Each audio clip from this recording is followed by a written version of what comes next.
Hello and welcome to the Big Van Book Club. My name is Rory, if you've never been here before.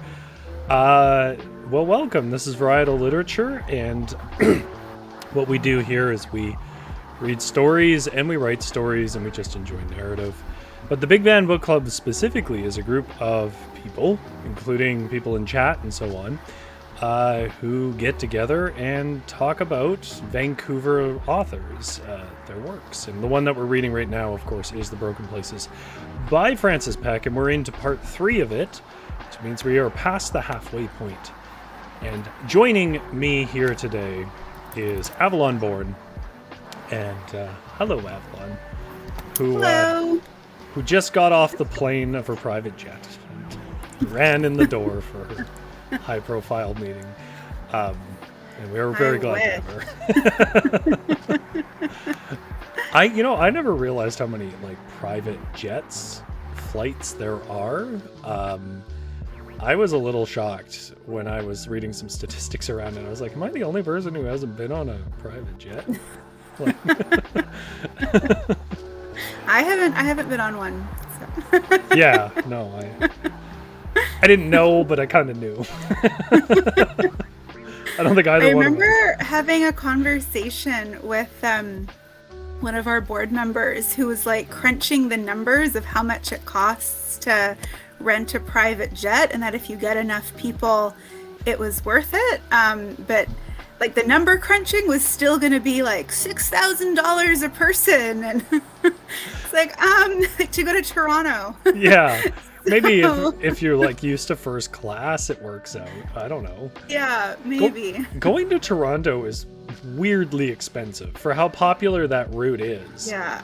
I didn't understand why it costs as much as it does. But then there's I don't know how they price flights. To fly to Prince Rupert is it's $900 10 years ago. So who the hell knows what it is now? Yeah. Anyways, I've derailed my own self. We are here to discuss a book.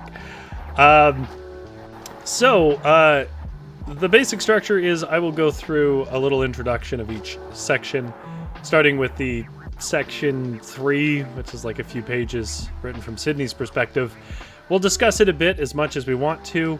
In the chat, anybody who wants to join in the discussion is welcome to join in the discussion, of course, being respectful and on topic. But if you just like sitting and listening to the outcomes of liberal arts college, that's also the vibe. We're basically just going to discuss the book. By the way, I know sometimes Avalon and I can get a little heady and technical and whatever term you want to use, but that doesn't mean that you have to, if you don't have an opinion that takes 10 minutes to say, it's not worth saying. If you guys just want to say, I really like this section, or I remember this, that's as valid as anything in a book club. So be sure to share whatever you're interested in about the book, if you are reading along anyways. So let me just give a little summary of section 3, which is very short, which is Sydney is caving to her cravings, or nearly anyways. Sort of in the beginning of this part, I guess just to remind you guys, we are coming off of sort of the introduction of the characters was sort of part 1, and then the actual effects of the earthquake is part 2, and then some things are revealed about that earthquake and a few other details about it. The characters in this section. So the opening to this section is basically Sydney sort of pacing around, trying to deal with her cravings and her own kind of nihilism. It's a disaster, why shouldn't I? And that does become a bit of a theme for the section. Did you have any thoughts about Sydney's monologuing in this?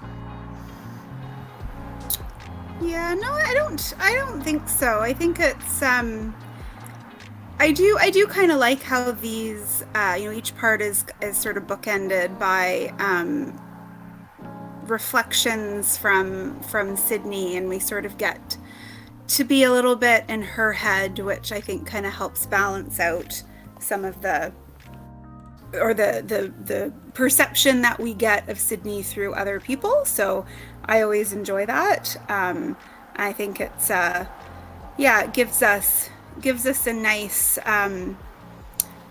opportunity to get a sense of who Sydney is outside of just how other people interact with her. That's a good point that I hadn't really thought of, which is why one of many reasons I'm glad you're here, because secretly I'm kind of dumb. I did start to wonder in this section, and I think you just answered it.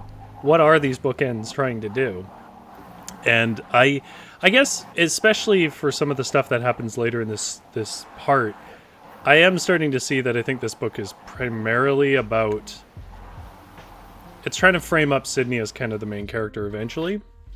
And I guess that makes sense on a metaphorical level, because it's sort of about Gen X and old people in general. I mean, I know that's not the fairest thing to say, but older, about how they are tending to the younger generation, if I was to interpret it for myself.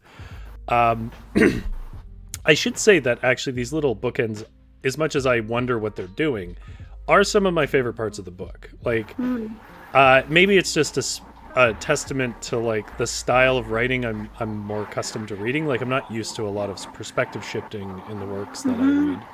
Or if it is, it's sort of like, Lord of the Rings, where it's, it's not the same feel. But yeah, I did enjoy this, and I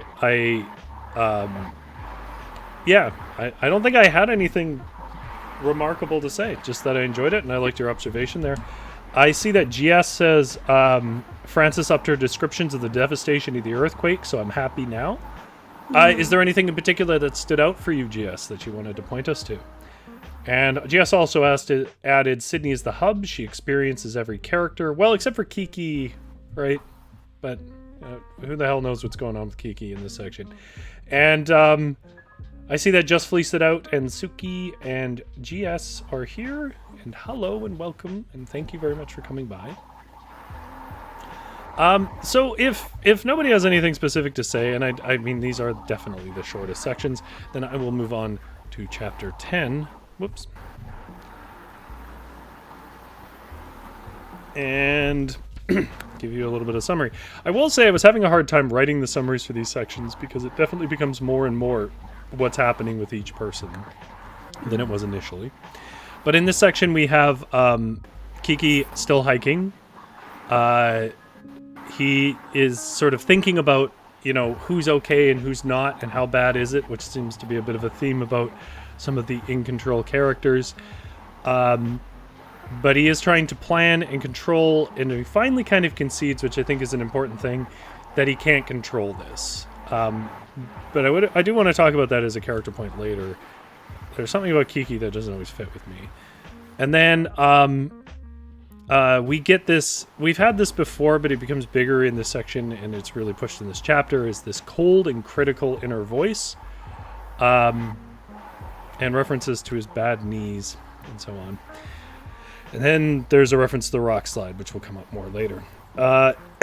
In this section, and pretty much over the next few chapters, spoiler alert if you didn't get through all of them, a lot of what Anna's doing is about at least in its mechanics, changing a diaper of Dodie's. But in also sneaking wine. So she sneaks away a red and white bottle of wine. And when an aftershock comes, which is the sort of thread of this chapter, is various aftershocks, or the one aftershock and how it affects everybody, triggers another landslide for Kiki. With Anna, in Miss Dodie, it causes Miss Dodie an injury that she sees as a punishment for sneaking wine, that she feels very guilty about. Joe wants to leave in this section. He's pretty fixated on that, but when the aftershock comes, he feels compelled to stay. Charlotte is still living her best life, I guess, completely ignoring her entire life, which I'm sure we'll get more to. And Tayne gets more brain damage, which was great, because, like, it shows that Frances knows what the audience wants. Tayne to get as much brain damage as possible when one of her statues in the aftershock smacks him in the head. But we do get this really important reveal that all of his investments are done on Charlotte's money. And it seems, it's hard to say because we're getting two inaccurate or unreliable narrators. That's what I'm looking for. We get this story from two unreliable narrators, but it seems likely that no one is going to see money back from any of this, and that he has effectively drained her, except for her trust fund that she keeps bringing up. Yeah, and that's what happens in this section. So we'll talk about this one. Do you have any thoughts, Avalon? Yeah, I found, like, in this section, there's not a lot of, what's the word I'm looking for? You know, like, it feels a bit stagnant, right? Like, we're all, you know, yes, like, there's this aftershock, but we're all, I think, really kind of settling down with these characters and, getting a little bit more about them for sure, but I think maybe also, you know, there's some setup happening around, you know, where all the stress points are going to be as they go through this disaster together. So, like, it felt like a little bit like we were treading water a little bit, but I think also, you know, some work was being done to kind of lay the groundwork for future chapters and, you know, sort of seeing, okay, what's going to cause these people to just lose it and start falling apart. So I think, you know, like, that needed to be done. But yeah, I would say I didn't find these chapters as compelling as some of the earlier ones. I'm on board with you there, where, like, there was a lot of times in this chapter. I mean, there's sort of two issues. I'm going to talk about some stuff that I like and I think is interesting, but I do feel like I'm with you on there. There were sort of two issues simultaneously, one of which I brought up before, which was I kind of have a hard time believing that people's first and continuous thoughts in disasters like this, unless they're sort of really broken and selfish like Tayne, is always going to be so fixated on the... Sorry, I just gotta get rid of what is obviously the problem here. There we go.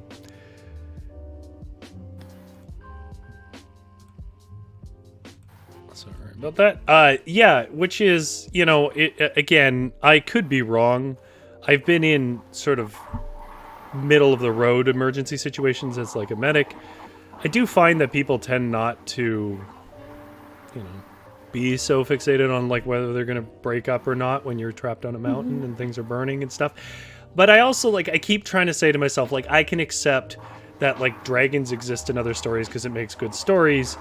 I think I could probably accept that this is largely a work of metaphor, and that it is largely trying to get across certain things through imagery and metaphor around earthquakes, and that it's not necessarily just an earthquake story.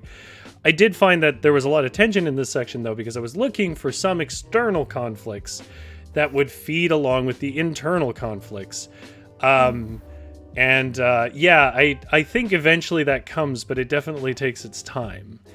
Um, yeah. Yeah. I think and I think we talked about this last week as well, and I know GS said that we upped the descriptions of the earthquake devastation, but we don't really get that until the very end of this section, and I think when we do, like it's definitely needed because I think that otherwise them sort of being contained in this house. And even when, Joe goes to talk to the neighbor, we don't go with Joe. So we're either, in this house or we're with Charlotte kind of clear of the mountain, or we're with with Kyle where we kind of get a sense of it. But the most of the characters are in the house, and we're not really getting a sense of the scale of the disaster. And so I think like that's been a little bit missing. So I was glad to get a bit more of that at the end of this section. And so maybe that kind of contributes a little bit to some of the responses people are having, where like they feel a bit insulated. So we're getting kind of like these insular responses where they're not really thinking about, oh my God, there's been a natural disaster, the kind of fight or flight response. It's more, what's going on? I'm really, okay, this something seems to be happening, but it's not enough to break my preoccupation with my own personal problems. So I can kind of see that a little bit, like even with Kyle, where prior to the rock slide, like it didn't seem like he was overly affected. So that's sort of, I guess, maybe one way that we're kind of building tension with the story. Yeah. I mean, I'm still willing to give it a thread, but we're over halfway. I am looking for that action, right? Because I want to be clear, I don't know how this book ends. I haven't read ahead or anything. And on the whole, I've enjoyed what I've read. But there are definitely points where I'm like, are we still changing this diaper? I don't know why. Yeah. Metaphorically or whatever else, why this goes on for as many pages as it does.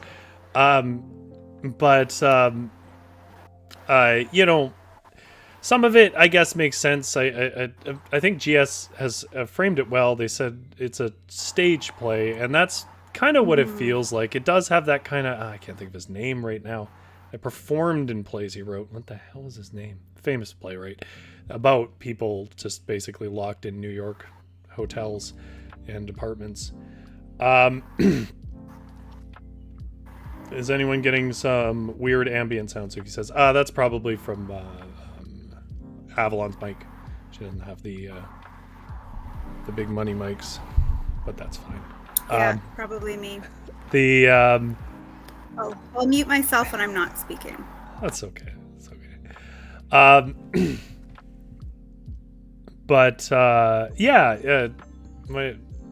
GS says my first thought would be to go outside and to find out the status of my town.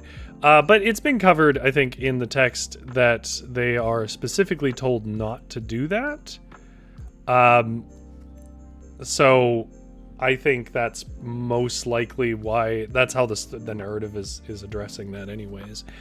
Man, we are popular with the spam tonight. But with that said, I find that a lot of this... There's sort of two major things that happens here, which is... Charlotte admits that she's always been self-obsessed and really sort of leans into this sort of romance novel that she's having. And then the other thing that happens is Tayne decides that his money is stolen.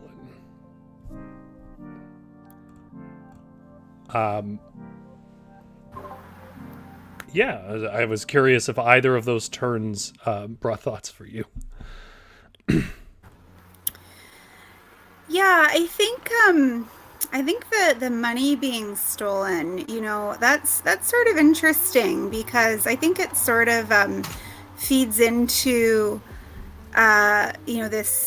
this discovery we make, or not discovery, but just like we find out that yeah, Tayne's not quite the self-made man that maybe he has portrayed himself as,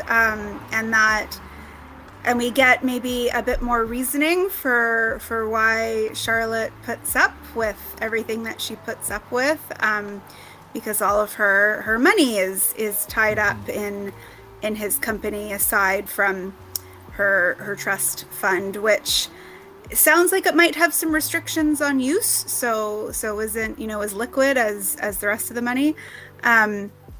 But so yeah, so I think we kind of get a bit more of a microscope kind of on the inner workings of their financial relationship and their actual relationship. And so the stolen money kind of adds a little bit of heightened tension to it. And then we find out later that it wasn't Joe who took the money. So that was kind of a nice reveal later, which speaks to her mindset when she left.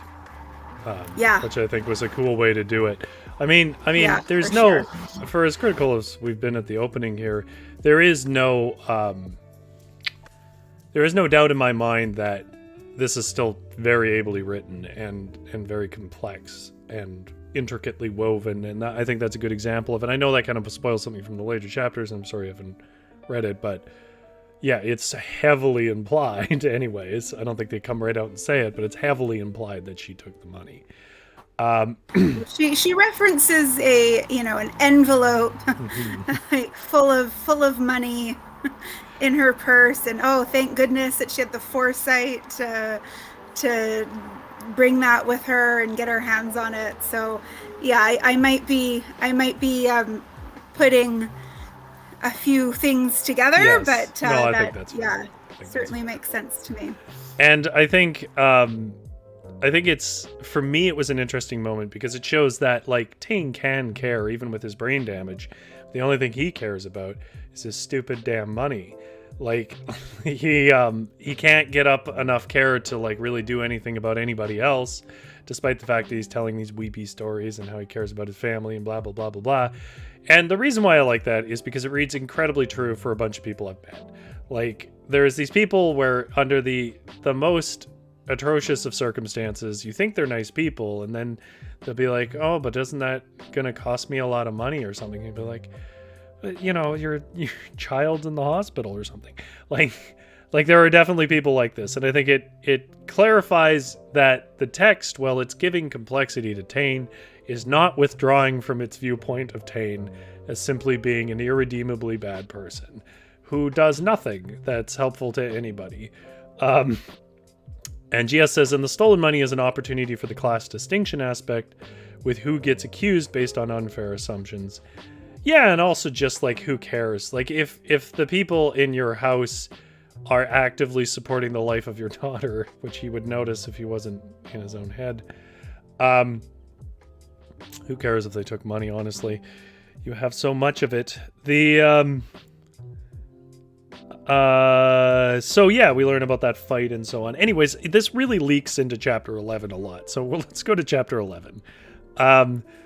In chapter 11, so we can sort of still discuss some stuff from chapter 10, but I do feel like a lot of these chapters are pretty interconnected action, more so than the previous section. So Sydney and Anna discuss Miss Doty a bit. So Sydney sort of saunters in. She always kind of disappears into a corner for a few scenes and then saunters out of the shadows. She catches booze on Anna's breath and is kind of not the way I would have expected her to be about it. I'm not sure how I feel. I mean, I guess I get it, but I'm not sure how I feel about the almost comedy of errors delivery around the scene. But basically there's this sort of comedy of errors about who did what and what people were reacting to. So Tayne thinks that Sydney is saying that she stole the money, Anna stole the money, when she's really saying that she stole the wine. And then Miss Doty says something about a thief that he thinks Joe is reacting to, but Joe is reacting to her calling him an idiot or stupid or something like that. I guess, whatever, it works to get the action across. It felt a little comedy of errors for me in a scene that's fairly serious. But we do find out that Joe's very sensitive to being called stupid, and we also find out in this section that Kiki's brother called him stupid, and Kiki didn't talk to him for a long time because of it. We talked about the fact that his father, Kiki's father, never knew he was gay, but attacked his femininity, which is an interesting thing to me that I thought I would like to talk about. We also found out he used to be fat, or maybe we already knew that, but I don't remember. Or at least overweight. He described himself as being fat, but... and we get this moment that is sort of framed as significant, which is Sydney starts referring to Joe as Joe. And they talk about the dog's birthday, at which point Joe starts thinking about being 50, which again felt weird in a scene of natural disaster. Again, whatever. And we get a description of Stedman's, minus Sydney, growing up relatively poor in Montreal, but also the distinction that it might have been a bit of cosplaying as poor to screw over her mother, or to basically anger her mother. And with Charlotte, I mean, it's still basically a steamy romance, but she does sort of admit that she is intoxicated at most by attention, which is something that I think that the story has been angling towards for a while, so it was nice to hear it just come out. And it is framed in a discussion of her throwing money at Tayne, so I don't think it ever directly says it, but I did have the thought that basically she might have been paying him to pay attention to her in her own thoughts. That was sort of her toxic mistake that she made. But that's not guaranteed. That's just sort of a contextual clue I took. So, we get more of Sydney and Anna, and we get this drinking thing. We get this comedy of error where the tensions are starting to rise, and we get Kiki's sort of backstory a little bit about his family, and that he's missing Joe. And we get a sweet moment with Sydney, Stedman whining about his time in Montreal when he first met her, and Charlotte talking about attention. So what are people's thoughts on chapter 11? Yeah, I struggled a little bit with this chapter because I did think that a lot of the reactions they felt a bit maybe not quite earned, like maybe a little bit unwarranted, like maybe a little bit, ringing a little false for the character. I am sort of trying to kind of take it all with a grain of salt because we don't really know how people are going to react under circumstances of great stress. So, I think that is part of it. But yeah, I would agree with Sydney's reaction to smelling wine on Anna's breath. I mean, maybe it's because first I thought they were kind of it was kind of gonna go in like a jealousy route where like, oh, like you've got booze, let me in on it kind of thing, and then that they didn't really do that, and that just seemed to be odd for a variety of reasons. And I think like Joe's reaction too, I mean, I feel like I hark on this a little bit, but it's just, yeah, like Joe, the way that I think, Joe's is being described is not, I guess the way that Joe is being told is not the way that he's being shown, because Joe just really comes across as kind of a dick. And even like in his scenes with Kyle, like he also like is not coming across as this loving great, like hyped up partner that we're meant to view him as. Like he seems like a lot of work, quite honestly. So, and I'm not, condoning how Kyle has treated him, and yeah, like there's some shitty behavior on both sides, but yeah, like Joe is not just the innocent maligned party here. Like I think he's the self-reflection that he's doing about being 50 maybe should just be about some other things as well. But yeah, it felt very much like the reactions people were having just rang a little false for me, and it felt like, okay, I can see you're trying to build some stress and some tension, and we're in this disaster and all of that, but I just maybe I didn't fully buy it. Yeah, that's fair. I mean, I think if we've already established that, like, are you a Joe person or a Kiki person is a thing. I think we established that first time. I mean, I think I have similar complaints about Kiki, where I'm like, why is Kiki here? And what, like, I find it hard to care. But it's not that I love Joe, but I think if I had to pick somebody to hang around with, it'd be Joe, maybe Anna, but definitely not anybody else. So, like, I don't know, is that literary critique? Not really, but Yeah.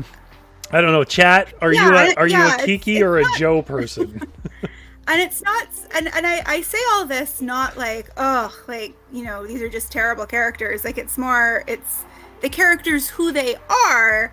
I'm responding to that. So, like, I certainly Right. don't mean it as like a critique on the writing, just more so on, like the way that different sort of people, the role that they get to have in relationships, and how we associate morality to different types of people in relationships, and whether or not that's actually warranted.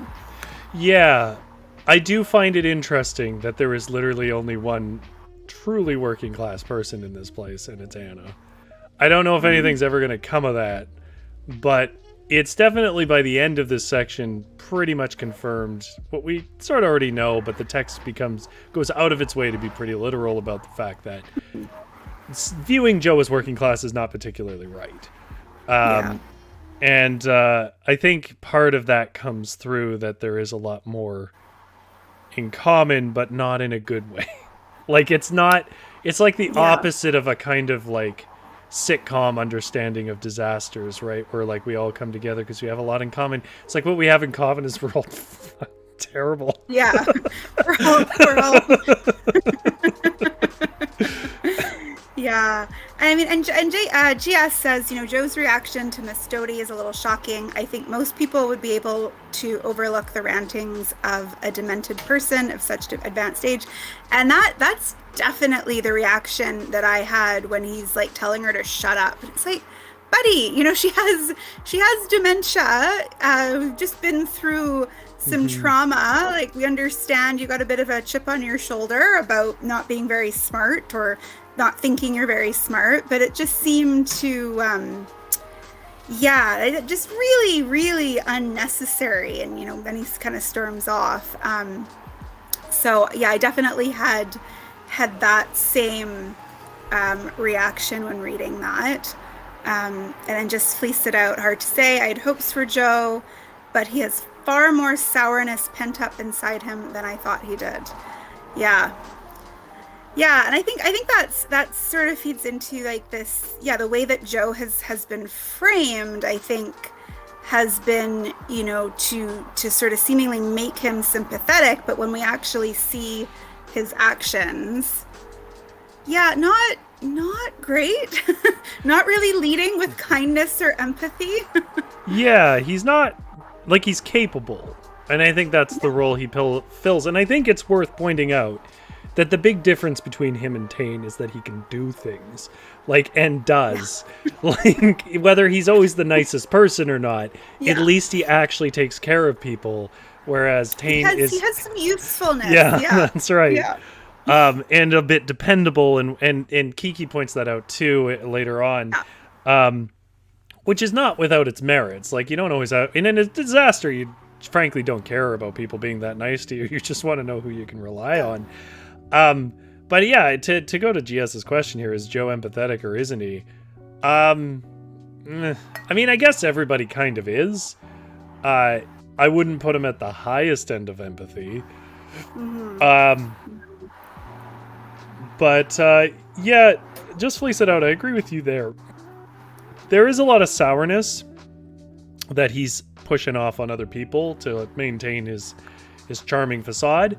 There is a lot of like weirdness too, but it comes into the next chapter about Miss Doty. But the thing that I would have, that I guess maybe informs some of it, I'm trying to remember the exact timeline though, because I think he was kind of dismissive of Miss Doty. Maybe not. Because I feel like some of his dismissiveness of Miss Doty comes from the fact that he doesn't like that she called him stupid. Whether that's a good reason or not, I mean, I'm just going to say it's not. But, you know, people with dementia, especially since he obviously has had somebody who's also had that issue. But I do think maybe that's at least the writing reason for it. I don't know that really changes it. But just fleece it out says, you can tell a lot about someone from how they treat others in times of distress, which I think should be the byline of this book. That's pretty much what it's about, is, you know, because, like, okay, so to put Charlotte up front for that, you know, is there anything inherently malicious about her going and sleeping with another guy given the conditions that she's under? No, not necessarily. However, the fact that there is a disaster going on and she is mostly upset about a Facebook post from 8 months ago and won't check on her own daughter demonstrates a lot about who she is, which she seems to be fairly aware of, which is she's pretty much as self-centered as Tayne, but more likely to do stuff because she feels like it reflects on her image. Yeah, and I think like Charlotte is also one of those people who confuses you know, having sort of self-awareness about who she is as like that's it. Like that's as far as she needs to go. It's like by admitting, yeah, I'm self-centered. Somehow that's now excused. Yeah, because right. she can admit it when as long as I'm aware. Yeah, like, that's not really self-awareness. I like this form though, where I'm like, no, I realize I have these problems. I'm not doing anything about them, and you can't criticize me for them because I just said I had them. Yeah, like there's a reason why, you know, like for Alcoholics Anonymous, it's not one step. Mm-hmm. It's not just admitting you're an alcoholic. There's 11 more. I love that frame. She just shows up and goes, yep, I'm an alcoholic who wants a drink. Like, you know, jug of wine in hand. It's like, but I admitted it. I mean, I think we could all admit that there is a lot of fun in Charlotte's section. Yes. I'm having fun with it. But also, like, there is, if I'm being serious about it, holy crap, you're terrible.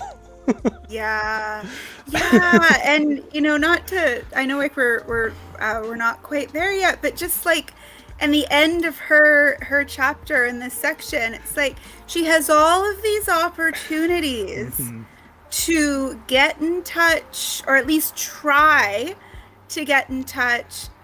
No is and the way that she is just approaching it, it's just, you know, she's like a criminal, right? It's like, okay, well, like, they're not going to be able to track me because my phone is where I was supposed to be, and I'm not going to use credit cards because good thing I took all of this money, and and all right, and I'll figure out what I'm going to say later.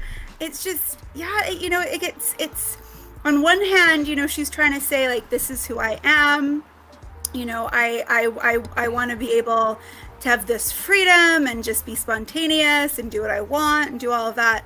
But on the other hand, she is very methodically planning out how she can do this in a way where she can't be held accountable. Yeah. The mens rea is there, if anybody knows that turn of legal phrasing. I bet you do, yeah, because you deal with those folk. But I completely agree with you, which is, I mean, it's a good credit to the writer, because the writer is being very clear about, don't accept her excuses. It's pretty clear who she is, right? If she says, well, Tayne made me this way, just to be clear, like in this section she goes, no, he didn't. She started this way. She just did it in different manners. Like, maybe he's a bad person. Well, he is a bad person. But he's not the reason she's bad. No. Or if that's not the right word, whatever word you want to say. I think they're just, they're two equally bad people. They're just the way that manifests is a little different. The one thing that unifies this marriage is not giving a shit about their daughter.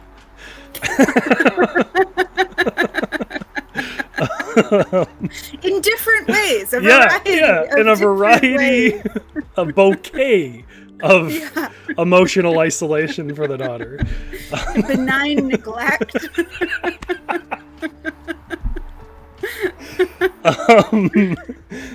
I did want to mention that I find it interesting the way that, going to Kiki for a second, that Kiki talks about his father attacking his feminine traits, or any sort of manifestation of femininity, and like how that has manifested in even a gay man. I don't really have anything more to say than the text of that section says, which is just basically the idea that, like, I think it does a good job of capturing that people who are sort of kick their kids out for being gay or whatever else, at the end of the day, it's a lot less about being gay. It's a lot more about, like, you gender traitor for being remotely feminine or something like that, or like that's the most shameful thing you can be. I don't want to sell too short the idea that some of it is just basically like it's informed by certain interpretations of the Bible or whatever else.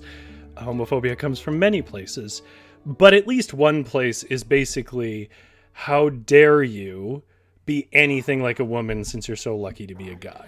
And I thought it was interesting to frame it that way, because you definitely see it in his behavior, this sort of desperation to manifest every possible toxic masculine trait that he possibly can.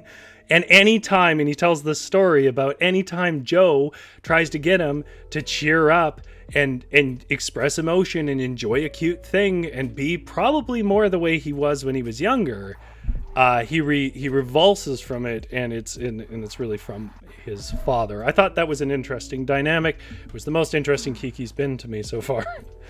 I think I find it interesting, the whole arc with Kiki, because we're getting almost all of the time that we've spent with him has when he's been alone on this mountain, sort of leading up to the earthquake and then following it. And so these are very, cerebral sections, right? We're very much in Kiki's head. We're getting a lot of his internal dialogue, his reflections on himself and his relationship, his memories, all of that. So we're getting all of this information about this character, but we have yet to see how this really, manifests itself in his day-to-day, aside from the brief encounter that he had with Joe, at the beginning during the morning. And so it's like, well, we have all this information about Kiki, but I have no real way of analyzing it or sort of seeing how it affects him, or so he just, I think he just doesn't really feel like a complete character to me right now, because I've only really encountered him in this deeply reflective state. but I haven't seen how any of that has really, played out in how he lives his life. Yeah, I think that's an excellent way to summarize it, because I think it sort of relates to an idea that I'd mentioned at the beginning here, which is I kind of want more external conflicts that represent these internal struggles, and as managing the external conflicts does more to tell us about these internal struggles. And I feel like sometimes, just for the situation the writer has put themselves in, it's hard to get away from that, or to do that. And I think Kiki is probably one of the hardest situations, which I imagine is where the rock slide comes from, in an attempt to kind of manifest some of that internal monologue into external actions. But it's still, yeah, I would agree, it still has a bit of stagnation to it. I say GS has had some stuff. Kiki is saying he's somehow above those other gay guys who dress more overtly. Yeah, he says faggy there. That's a really pretty common thing. For a while, I helped a friend of mine and his partner build a queer campground. I won't say where, but a queer campground up, and I spent a lot of time around the people in that campground and so on.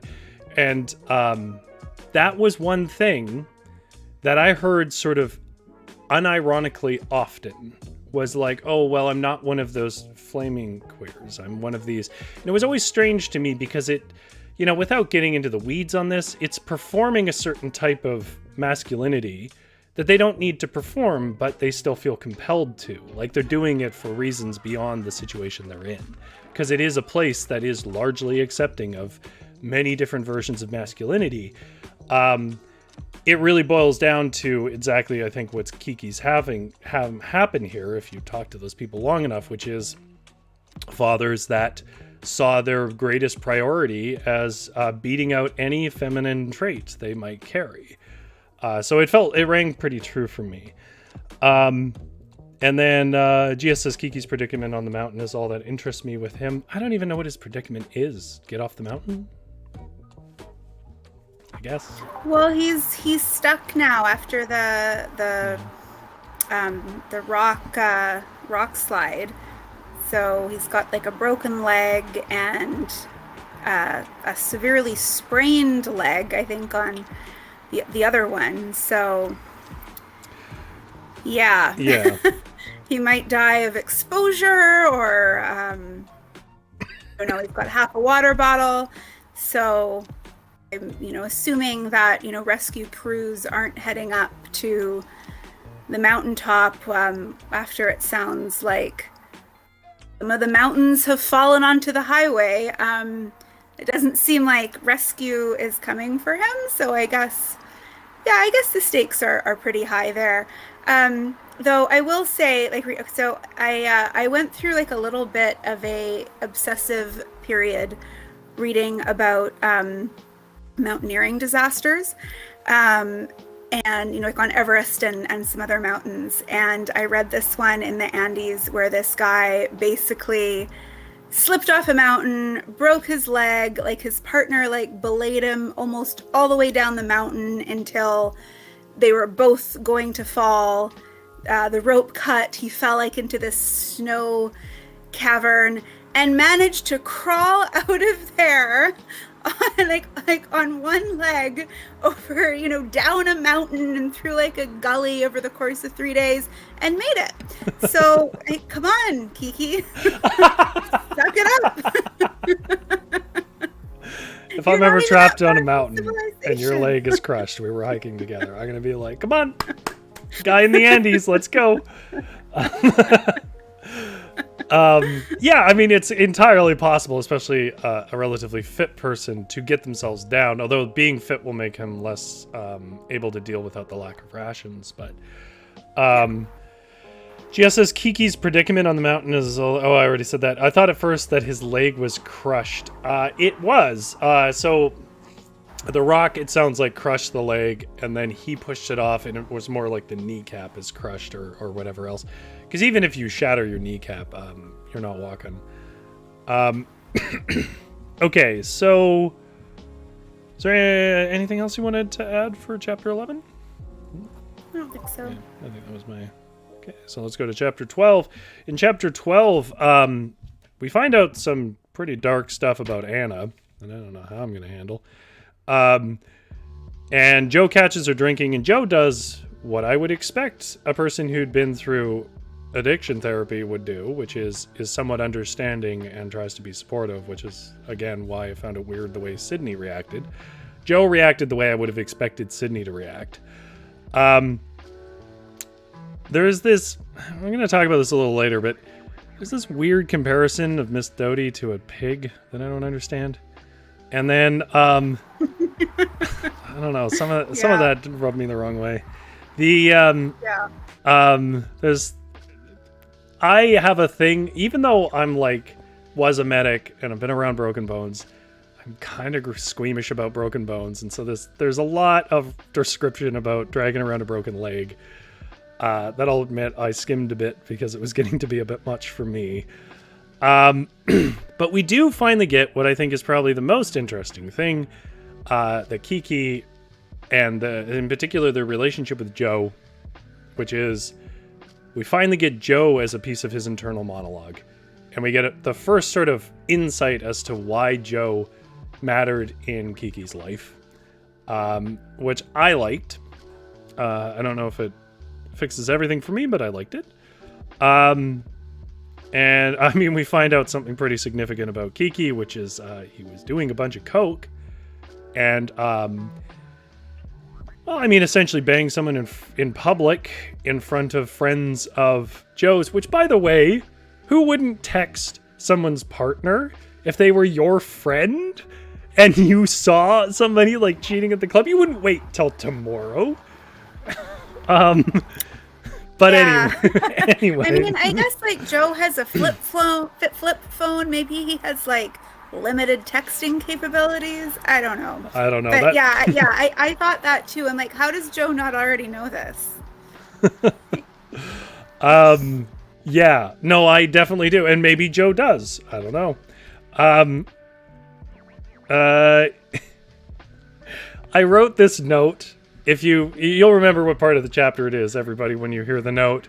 Joe, Tayne isn't just useless in an emergency. He's useless in everything. But Joe helps Anna and doesn't tell on her about the drinking of vodka. They finally change the diaper. And and a fairly important realization comes across, which is implied, but implied heavily, which is that basically Joe realizes he is Miss Doty, or at least who Miss Doty was in his relationship with Kiki.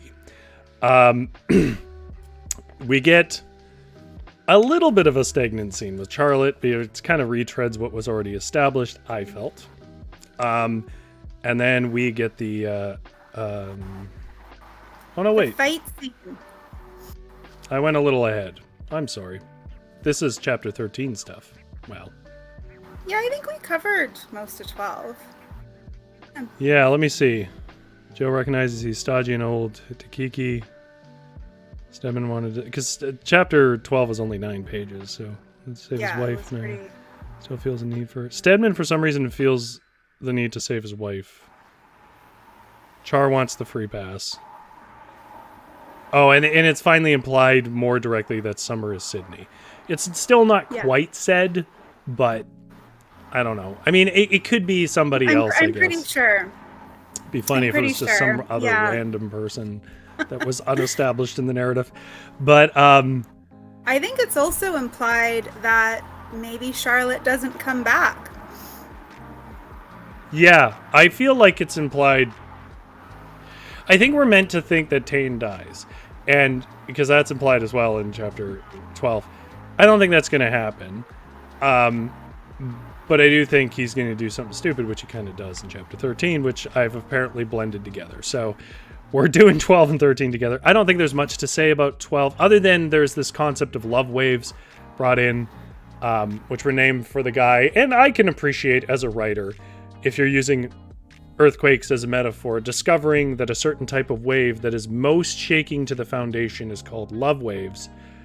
I would definitely want to work it in because that would feel so serendipitous.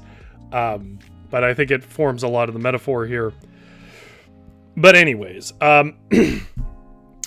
So that ends us to chapter 3 with everything I've said, which is Tayne is really only worried about his business. This is sort of the last scene of chapter 13.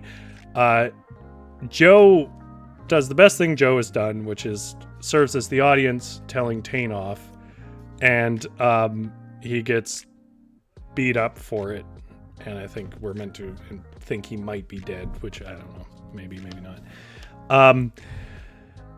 So I guess then we get Anna's assault. We get and stories of the sow. We get Kiki dragging around a broken leg and admitting to this horrible thing. And we get Joe sort of accepting that he's Miss Doty and he doesn't hold it, the love that he wants to. And then a fight with Stedman and Joe. So what of those are interesting to you? Well, I think, we talked a little bit about, the broken leg, but I also found in that section, and maybe it's because, he's not sort of like he's not insulated in the house, like he's actually out there, like he's seen the damage. I got the sense that, the stakes are actually and emotionally, quite high for Kiki. I think he understands the scope of the disaster, understands, how bad it would be to have a broken leg, out in the wilderness, let alone out in the wilderness in the middle of a disaster. So I think, that was really a bit of a turning point where I'm like, okay, now we're actually seeing some consequences of this disaster and, what that's going to mean for some people. So I think, that sort of led into, the whole confrontation between Tayne and Joe, where we're also getting, more information about what's happening to the outside world and, Joe trying to kind of penetrate the insulation that, Stedman has, like, both physically in the house, but also that he's kind of wrapped around himself with, like, I'm this rich, powerful dude, like, I can do whatever I want, like, you're not the boss of me, I'm gonna make my own decisions kind of thing, with no real understanding of, like, the situation that he's actually in. So I thought, okay, like, now the stakes they feel pretty high here. I agree. I feel like this felt like the chapter, like the book was sort of slipping a bit on me. In the sense that I felt like there was a lot of setup in the first section, and then I felt like part 2 was where a lot of the payoff was going to happen. But then part 2 was a bit more setup with some payoff. And then to be back into setup, I was like, okay, well, where is this going? And I did feel like this chapter paid off a lot of it. I don't know about all of it. I know I'm just sort of coming back to this as an example. I don't know that the diaper needed to take that long to change, right? Like, I get, like, what else are we doing? They're all in a house. This entire 4 chapters were about the diaper. Yeah, I mean, literally, like, almost 100 pages. Just give the woman some dignity, all right? Like, I did have that sense, yeah. But yeah, I definitely like this chapter the most out of the whole section. It did some things that I wanted to have happen. I wanted somebody to I knew whoever stood up to Tayne was going to get hit, but I wanted someone to stand up to Tayne at least once, so that, it felt like some of my thoughts about him were getting across, which is, thank God you have brain damage. I hope you die. One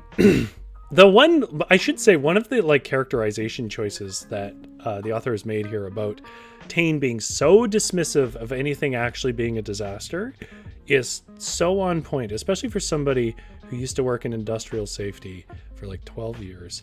And I would go to meetings with guys like this, and that's exactly the way they were. They'd be like, why do we need air conditioning units in full glass dome things that sit out in the middle of the summer? They can just tough it out, can't they? That's not a safety concern. Like, you would hear these sort of all the time. Everything was not that big of a deal. And so I personally thought that was a really cool detail on the characterization. Now, before I forget it, GS says, but the rock was the size of a double ottoman. I thought it would be too heavy for him to move. I don't know that he moved that, like lifted it off. I think maybe he sort of leveraged a bit and snuck out, but I don't know for sure. It might have just struck him. GS says, I love the reference to MRS Thurston Howell III. I didn't fully get that. I think it's Gilligan's Island, is it not? I think it's even referenced as Gilligan's Island, but I didn't watch Gilligan's Island. I should say, before you're like, oh, you kids today, I watched a lot of shows from that era. I didn't watch Gilligan's Island. I watched like Bewitched and I Dream of Jeannie. How could summer not be Sydney? I don't know. We writers, we love creating situations where like something you didn't see coming, like somebody is, I don't know, trans or something. And Summer gets snarky at the end, which I can see Sydney being even as an adult, and is reflecting somewhat Tayne and her mother. What actor would play Joe? I don't know. GS says, yes, Rich Lady on Gilligan's Island. How did people feel about the whole fight? Because in looking back on this chapter, I would say that these 4 chapters really ultimately become building up the conflicts internally to Joe and Tayne.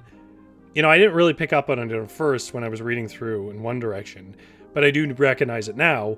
It's building these conflicts between Tayne and Joe in themselves that come to a head when they come together. And I was wondering how people felt about how that fight went. How about you? And I think it was definitely, building up. There was this sort of layering of tension. There'd already sort of been a couple smaller skirmishes between Tayne and Joe. Obviously Tayne's the worst. I will say though that I don't think either of them acquitted themselves very well. Tayne, because he's a bully, and but with Joe too, it's you want the guy to listen to you. You're not going about it the best way. So it felt like there was a little bit of dick swinging happening on both sides there. And while certainly Tayne's, reaction, totally unwarranted, violent and gross and all of that. It was also, I think there were some opportunities in there, for Joe to be the bigger person and find a way to communicate with this person where especially where Joe's plan was to leave, right? And so that there's a child and there's a elderly incapacitated woman and a woman who doesn't really speak English and obviously has her own kind of struggles there. So you're leaving a lot of vulnerable people in the care of this, jerk. So, I think, maybe kind of think about what's your strategy going to be to talk to this person to kind of get them on side. So, I think a little bit of them both just being, quite stubborn and, unwilling to sort of cede any ground. And then, of course, Tayne being Tayne, he's going to take it to violent, physical, stupid level. And then now Sydney's involved, and also we see just how useless Tayne is when his daughter's saying, what are you doing? Stop it. You're not protecting me here. That's right, yeah. I have nothing to do with this. But then we also get sort of the interesting sort of internal comments with Tayne about where the hell's Charlotte? She hasn't checked in. If she hasn't checked in, it's because she doesn't want to. Yeah. So we get, which was a weirdly insightful thing for him to do. Yeah. I don't know if it's unrealistic, by the way. I just was surprised for him to conclude on that insight. I think it was built towards pretty well because, right before that, we get him sort of revisiting the fact that she wanted her money back. And he's like, no, it's going to work out. But I think he kind of knows it doesn't. Yeah. And especially with the earthquake, he's sort of piecing together that it's definitely not going to happen. Yeah, says the guy who has no earthquake insurance on anything. Yeah. Yeah, boy, if that sounds familiar. And I think him fighting is set up in chapter 10 with Tayne's quote that to himself, control matters more than anything. And he feels out of control. So, like, by the time Joe stands up and says, hey, I'm going to be a problem in your face, it's the first time he's been able to focus on something as his problem. Like, you're the thief, even though that doesn't really make any sense. His decision, you're a thief and you're after my daughter and whatever else, is an attempt to make all the problems in his life about one person that he can then punch, and now he's solved it, right? Which is perfect summary of toxic masculinity, frankly. The incapacity to deal with insight and the lack of permission you feel to express anything but anger, and the inability and unwillingness to deal with anything as a community problem. The justification of violence because you're protecting. Yeah, that's right. Yeah, that's a very important piece of it. Yeah. Anything is justified if you're protecting. Which I just realized. Your family. Or whatever it is, right? You know, I mean, and that's the whole thing about gun control. That's just so stupid, or the lack of gun control. It's so stupid where it's like, oh, I need to protect my family. And it's like, well, you know what would be really helpful for your family is if you did a load of laundry and like helped raise your kids. I didn't get a chance to say changed a diaper. I didn't get a chance to say this last week, but it was something I'd thought about like in the week leading up, and then I just forgot to mention it. We mentioned last week that I felt like Charlotte was a refutation in a lot of ways of girl boss feminism, and what I wanted to add to that was, which you just reminded me of, was that there used to, I described girl boss feminism as all the feminism that capitalism could stomach, and a good example of that is one of the pervading lines around feminist thought prior to sort of that genesis of it was not that housekeeping mothers should have the opportunity to be CEOs, though that was part of it. It was that like that work should be compensated. They should have their own, like it's a necessary labor and it should be compensated. And yet that disappears out of that dialogue around, 2000, where feminism wasn't going away. So capitalism was like, what is the best version of this that we can salvage? We're not giving anybody money for caring for people. That's hideous. And I feel like that, this gets reflected again in this section, but I did want to add that. Yeah. Real women want and can do it all. Yeah, that's right. Help. Because that's weakness. Feminism was doing more work.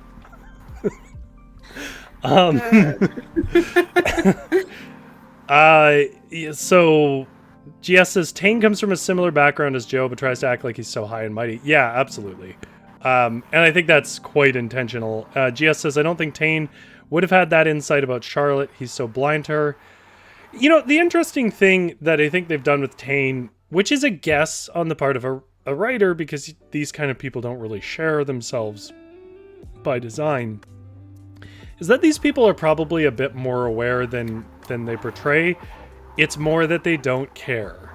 Like, they only care when it affects them. And I don't know where I land on that. I think it's a guess, but I'm comparing it to a person I know. And I think when I sort of cornered him on things about his wife, for example, who did eventually leave him, I think he was aware of it, but he was like, it's not as important to me as like getting this client.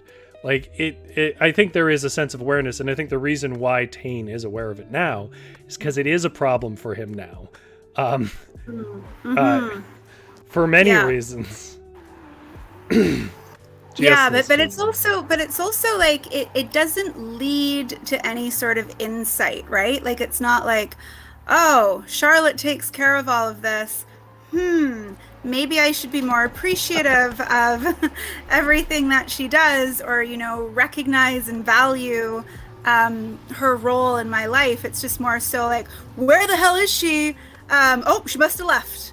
And now the money's gone. Like, it's not like, it's just, I think when you're that, when your ambitions and the way that you view the world is so transactional, it also prevents you from considering that not everyone else views the world that way. And Charlotte's not like she's a great person, but yeah, she doesn't make choices the same way that Tayne does, and neither does Joe or any of these other people. So I think it's just really, I think he can understand perhaps, the things that people do or the feelings that they have, but it doesn't really register for him. And he sort of views it as, okay, all right, maybe they feel that way. Here's how I would act if I felt that way. And there's really no capacity to think beyond his own reaction to things. And I guess to some extent, a lot of us are trapped in our own limits of our own experience, but like some of us at least have some imagination, take people serious. I mean, the big thing is if people tell you something as a normal, functional human being that you don't experience, you go, well, I don't see why you'd lie about that, right? Like, it reminds me, without getting into this too much, but it does remind me of people like when somebody, okay, so I play Dungeons and Dragons, as many people know. And recently Dungeons and Dragons released a module called Spelljammer, which is about ships in a sort of version of space that was conceived by the Greeks, because it's all sort of old worldy. And in that, they had a new, because the books basically introduced sort of rule sets and so on for certain creatures and types that you find in the world, was a monkey people that was captured by a wizard, injected with magic to be civilized, that looked up to elves and was like, it was straight out of a 1960s pamphlet on conceptions of colonialism and black people. It was super racist. And a lot of people didn't notice it because, and I'll let you guess what they had in common. But the people who did notice it were the people you would expect to notice it. And they went online and they said, hey, check it out. This matches 1-to-1 to propaganda that we had to deal with our entire life from basically the 17th century on. And what do you think the average person did? They went, I've mined all my white experiences and I don't find this to be racist, so it must not be.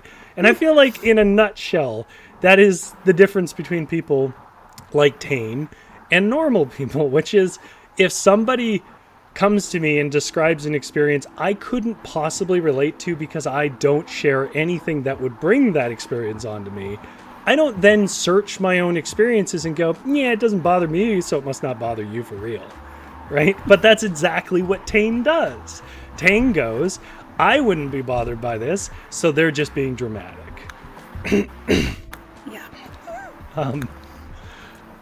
Yeah, it's that, I don't have the personal context to understand how this, this situation or behavior or whatever it is affects other people.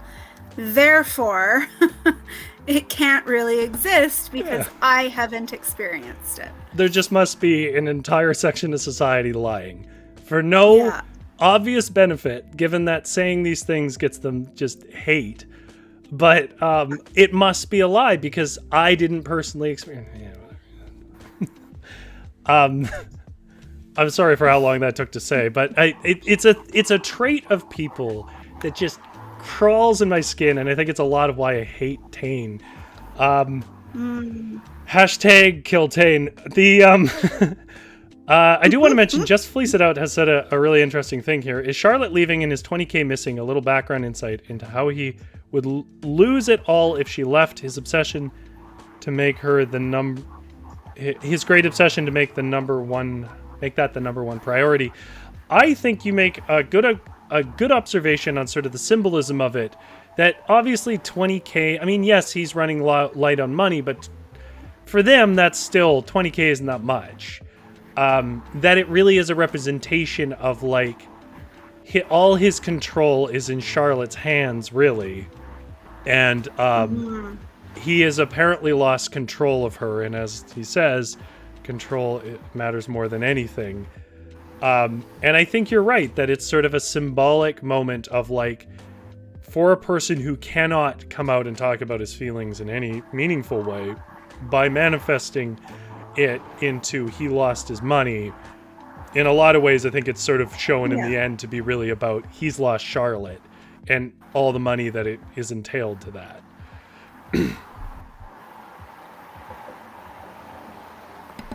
Anyways, I've talked for quite a while here.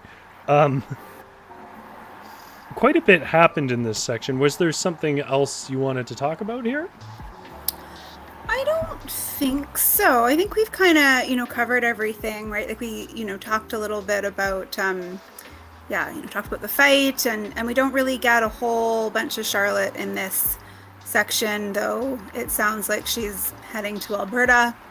But yeah, I think sort of like the closing, right, where we come back to this, interview with Summer, and this little hint that it's Sydney, and that maybe her mom doesn't come back. But who knows? Could be some misdirection. But there's definitely some breadcrumb dropping happening right there. I will say, like, that's not even an unusual thing in the real world either. Like, parents, just men and women, just disappearing one day and never coming back. The one thing we haven't talked about is Anna in this chapter, which consumes a lot of the first third of it. I felt it was weird. Maybe somebody else can help me understand the symbolism, but I felt it was weird that, like, we got Joe kind of hating Miss Doty, and then we get Miss Doty being compared to a sow eating an apple by her caretaker. And, like, in a meta way, I was like, it feels like no one has a nice thing to say about an old woman with mental decline. She's obviously not always been that nice of a person, but I don't know that she's, like, deserving of as much hate that seems to be flowing through here. I don't know if other people have a different take on it than that. Yeah, it was a bit odd. Yeah, and then, like, later for the sow to represent the loss of her kind of innocence, and that it was slaughtered later. There's a lot. Yeah, a lot like, I didn't happening with that metaphor. I didn't know what that metaphor was doing. I'm gonna be honest. Yeah. And I'm curious what you think of this. Okay, so I was writing a story for a while that Avalon is familiar with, called The Orphan, or whatever it would have ended up being called. And in that, it was largely based around child soldiers, and it was set in the future. And at one point, I remember this was even when we were in Kevin's group, I mentioned that I know for a fact that a part of the child soldier experience is a lot of sexual assault and molestation and abuse. And but I felt like if you're going to bring that up, it's so significant, that has to be a lot of the book. And so sometimes I feel like there are issues that you can bring up in writing, but you can't bring up passingly in writing. There's just too much there. It's too heavy. It feels textually dismissive at times. And I was curious, without going too much into detail of it, because I don't want to be too triggering for anybody, but how did you feel about the way it was handled here, Avalon? To put you on the absolute spot. Well, no, I think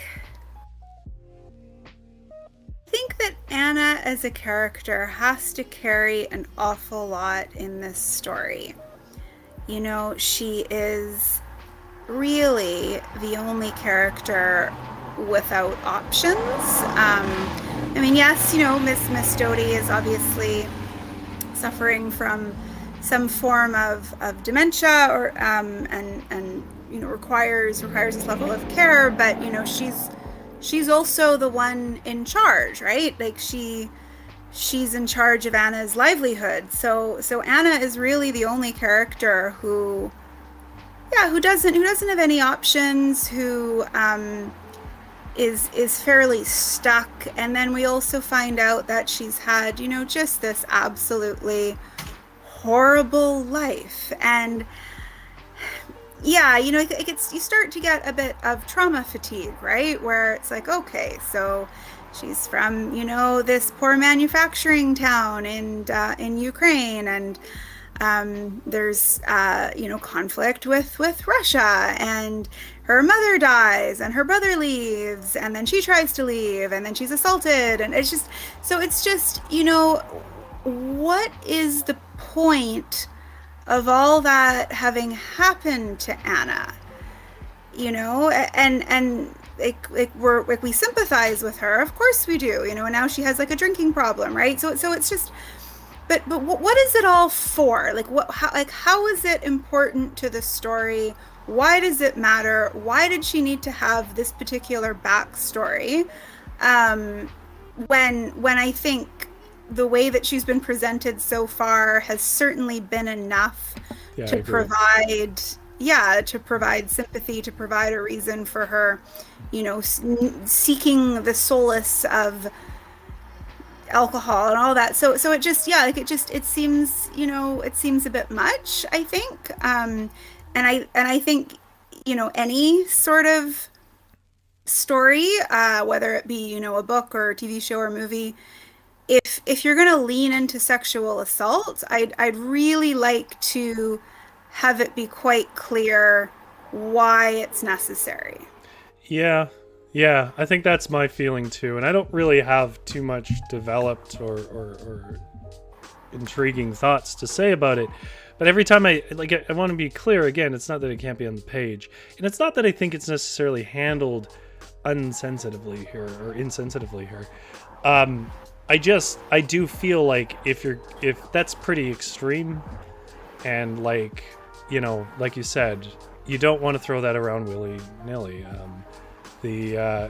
So I don't know how I feel about it here. I mean, maybe the next section will really sort of pay off on that.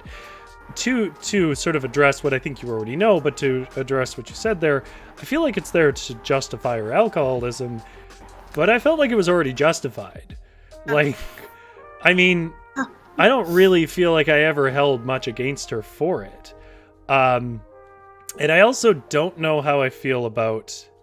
It kind of reminds me of, like... This is a bit unfavorable, but it reminds me a bit of that sort of Victorian-era poor people tragedy porn that was, like, a thing. Where I'm like, I don't just want to watch somebody get beat up and then they get some kind of redemption in the end or whatever else. Well, and I think it's also there's a bit of a trend where, because someone has come from a less stable part of the world, they have to have a really tragic backstory, because that's sort of how we view, the Western world views these other parts of the world. And so like we can't really have someone come from, war-torn wherever, and they've had a happy life or a relatively happy life. It has to be that, it's war-torn, and so, or, there's whatever instability, and so, there's everyone dies, and there's rape and tragedy and all of that, and it's just, I don't think that that's necessary. I think for me also, the only thing I'll add here is it also feels like if she's a character who's meant to sort of look at class, being poor is enough, frankly, especially the way that she lives. Like I mean, to put a finer point on the point I was making before, it does feel like, well, if she was just poor, then she couldn't be an alcoholic fairly, but poor and from a war zone and from the, like, and what I will accept is it might be the case that this is sort of based on a real person, right? And I had that sense that that might be the case. So, you know, I don't know, just something about building on the tragedy of her backstory, which I think you articulated well, wasn't my favorite turn for Anna. Yeah, I don't really have much more to say than that. I don't know how other people felt about it. GS does comment, yes, so much vitriol towards Miss Doty. Yeah, and like I get, like it's a meta thing, the vitriol against Miss Doty, because like I get why the characters in the scene have the problem, but I do feel like you border on like just making a villain of an old sickly woman if nothing in the text is responding to that, you know? And I think for the most part, it hadn't been too bad. And then this chapter, it was kind of rough. So I would be looking for somebody to do a bit more to defend Miss Doty going forward. One thing that did become clear to me in this section that I really enjoyed, though, was the dual nature of relationships and identity. So what I mean by this is, I don't know if anybody else, I'm sure other people have picked up on this. We've talked a few times about how, like, Charlotte is terrible, but also we always want to clarify that Tayne is also really bad to Charlotte, so we can kind of, like, we always have to state these two realities. And I think what the book is trying to show is that Tayne is, like, terrible to Charlotte, and Charlotte's terrible to Sydney, and Sydney was kind of terrible to other people that are below her, and that at the end of the day, how kind anybody really is really boils down to the power relationship they have. With some exceptions. And I think that is quite interesting and well done, because every character kind of has a dual nature then, where you will see one side of them in one relationship and the other in another. You know, she talks to the cheese clerk in Chilliwack like she would not talk to Tayne.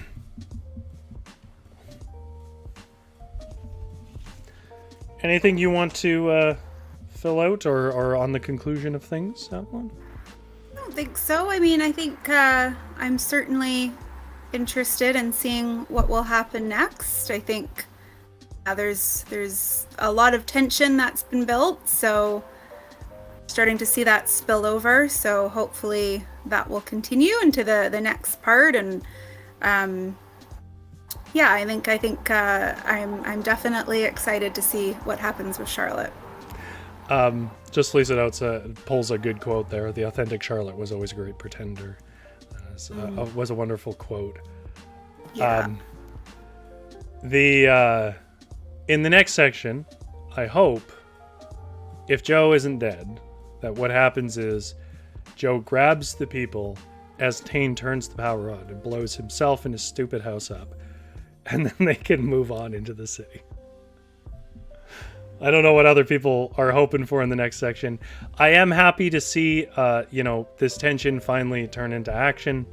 It makes me excited for the next section. And I guess just to clarify on that, as we do each week, the next section we're looking at is part 4, 14, 15, 16, 17, and 18. So this is on the longer side in number of chapters, but a lot of these chapters I did check are a lot shorter than some of the chapters in this section, because chapter 13 is like 35 pages. I don't think any of these are 35 pages.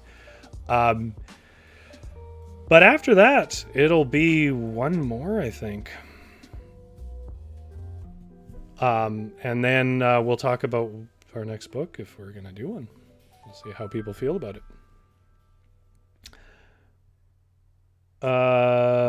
GS says what's chapters. There you go. Part 4, 14, 15, 16, 17, and 18. And remember, you can follow us at varietal_lit at Twitter and Instagram.